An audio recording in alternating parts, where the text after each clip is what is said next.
Hello everyone, hope you're doing well. Apologies that it's been a bit. I had a few back-to-back big presentations for work in a row I was stressed about, and please let me know in the comments if you're this way as well. But if I have something work-wise, or for those of you in school-wise that I'm stressed about, I will of course let myself lay and watch TV or scroll on TikTok, but I won't let myself do my hobbies because I consider that if I'm actively doing something, creating something, I should just be working on the things I'm procrastinating on, but it's all just psychological. I need to get over it. And considering my last video, which I'll link at the end, was about public speaking tips for those of us with social anxiety, I should really just take my own advice that I gave in that video and stop stressing. But anyway, I can already sense, and I'll talk about this in a future video, that 2021 is going to be a good reading year. I've already read a fair amount of books that I really love, horror graphic novels as well. I'll talk about those in my next video. But since we're already into February, I really wanted to do my annual TBR of books I'm looking forward to reading in 2021. I would say about 60-70% of these are new releases for 2021, and the other 40% are books that I just want to read that didn't come out this year. A couple of these are also ones I've mentioned in past TBRs, but I don't want to just do a brand new TBR every year and forget about books I used to want to read, because there's some that I have been pushing off for years that I really want to get to. So without further ado, let's go ahead and get into it. Now, most, not surprisingly, of the books on this list are horror and thriller, but this first one is very outside the box for me, and that is Every Drake Starts Over by Linda Holmes. I don't know what came over me. I think it was a book olive that I saw talking about this, and I'm filming this on Valentine's Day, very single, although dating virtually in a pandemic has been interesting. But you know, as much as I can just go on Literotica whenever I want, sometimes I haven't read a fun, lighthearted romance novel in, I don't know, I just realized I literally can't remember. I wouldn't be surprised if it's been maybe a decade. And this is about a woman where, of course, it's set in a sleepy seaside town in Maine. Her husband, who she was actually right about to divorce but hadn't gotten to it yet, dies in a car accident.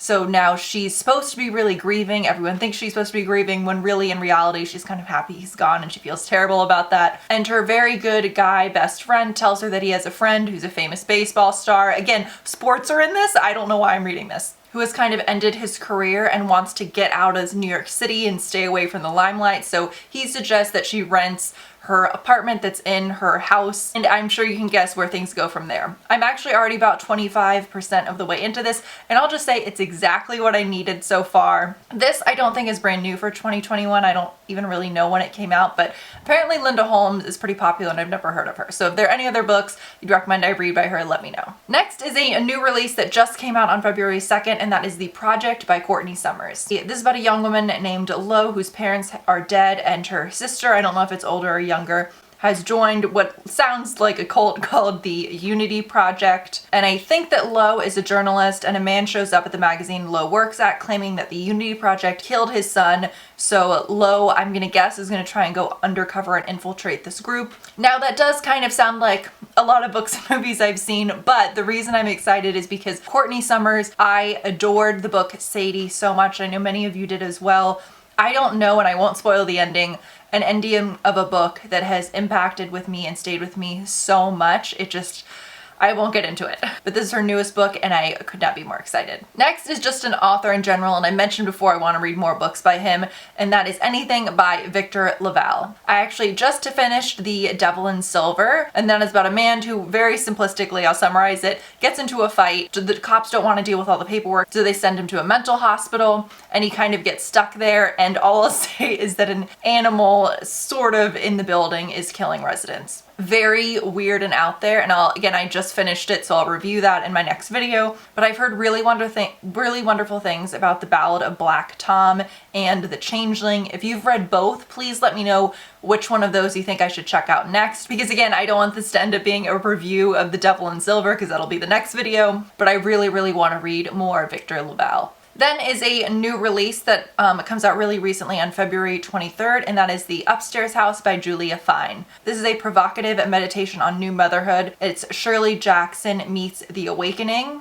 and it's about a woman's postpartum psychological unraveling becomes intertwined with the ghostly appearance of a children's book writer. This is 100% a cover buy. Although I say a cover buy, I haven't bought it yet. But the second I saw this one, and just based on the cover, I thought, I don't care what it's even about. I just want to read it, as shallow as that sounds. But then once I read the summary, I thought this actually sounds like something I would be really intrigued by, because I don't read a lot of books about motherhood, and a thriller / horror novel about motherhood sounds really unique and interesting. Next is Follow Me to the Ground by Sue Rainsford. I believe this came out in 2020 and I talked about it in my 2020 TBR. And again, putting it in here because kind of a reminder to myself, I don't want to just forget those books existed on past TBRs and just keep accumulating more books on my TBR. That's something I'm really trying to do differently this year. And this one just gives me midsummer vibes and I'm so intrigued by it. And it's about Ada and her mother, and they are touched by the power to heal illnesses. I get the impression this takes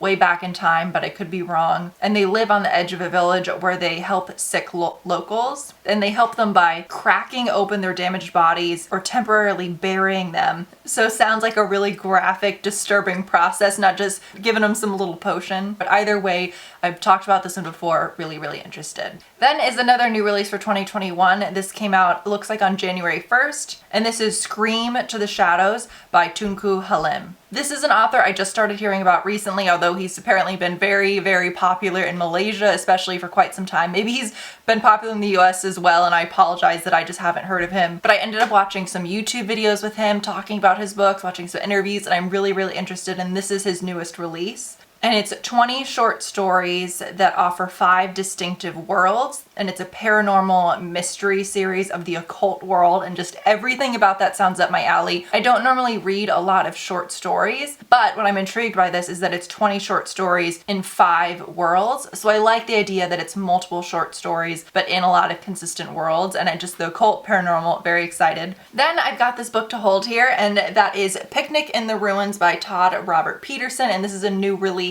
This just came out on January 5th of this year. It was very kindly sent to me, so thank you. But you guys know I always review honestly. This is about anthropologist Sophia Shepard, and she's researching the impact of tourism on cultural sites in a remote national monument on the Utah-Arizona border when she crosses paths with 2 small-time criminals. And this was the line that really sold me. It says, what begins as a madcap caper across the RV-strewn vacation lands of southern Utah becomes a meditation on mythology, authenticity, and the ethics of preservation. And one nagging question, who owns the past? And I was really interested about this because it sounds like it's a little bit of maybe a thriller in there, but I like the idea because in the normal world, not during the pandemic, I like traveling so much. I think about really frequently what type of impact does tourism have on these historical places that I'm visiting. So the undercurrent of this I'm really, really interested in. So can't wait to check out this one. Then is The Lost Village by Camilla Sten, and this comes out in March of 2021. This is similar to one of the past ones I mentioned, is a little bit of a cover buy. I'm just really intrigued based on the cover. And they also said that this is the Blair Witch Project meets Midsummer.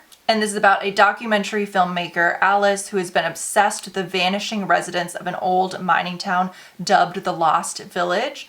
And she's gathered a small crew of friends in the remote village to make a film about what really happened.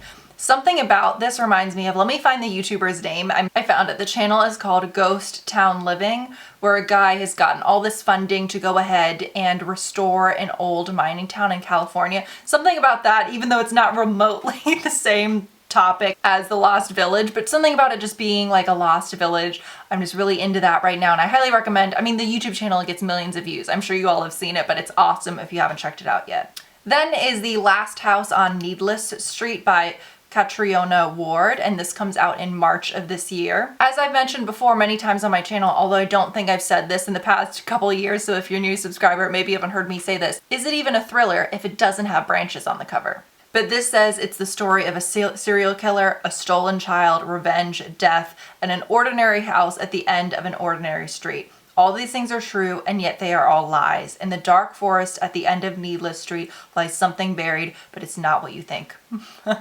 So we've learned nothing based on that, but that's exactly why I'm interested. Something about the cover, something about that summary, I'm just really intrigued.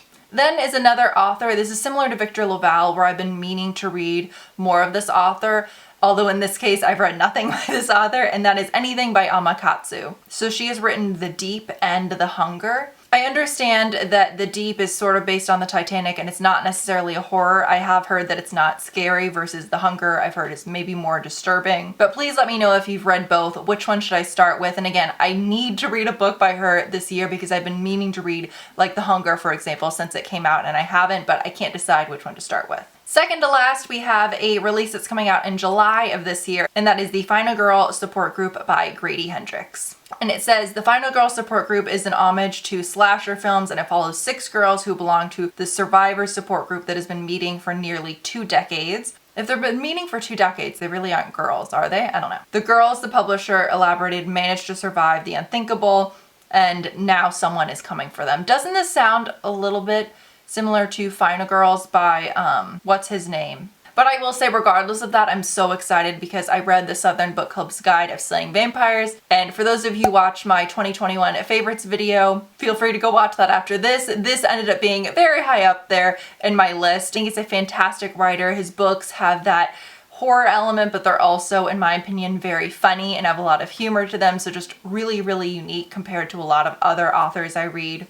And finally is My Heart is a Chainsaw by Stephen Graham Jones. I first heard about him when I heard a lot of buzz about The Only Good Indians, which I still need to read. But the plot of this one just really interested me, and it takes place in a quickly gentrifying rural lake town. Jade sees recent events only her encyclopedic knowledge of horror films could have prepared. Jade feels like she's trapped in a slasher film as tourists go missing, and tension between her community and the celebrity newcomers to the Indian Lake shore heads towards a tipping point. So it seems like this is gonna have a really interesting discussion around horror and race, and I'm just so excited. When does this come out? Did I already say? Ugh. So this comes out all the way in August of 2021, so it'll be a bit, but I'm very excited for when it eventually comes out. So those are the books I'm really looking forward to in 2021. Please let me know if I read any of those. Do you want singular reviews of them? Because I feel like sometimes when you do wrap-ups or I just review them on Goodreads, it gets missed. So if there's one of these you really, or multiple, you really want me to highlight in a full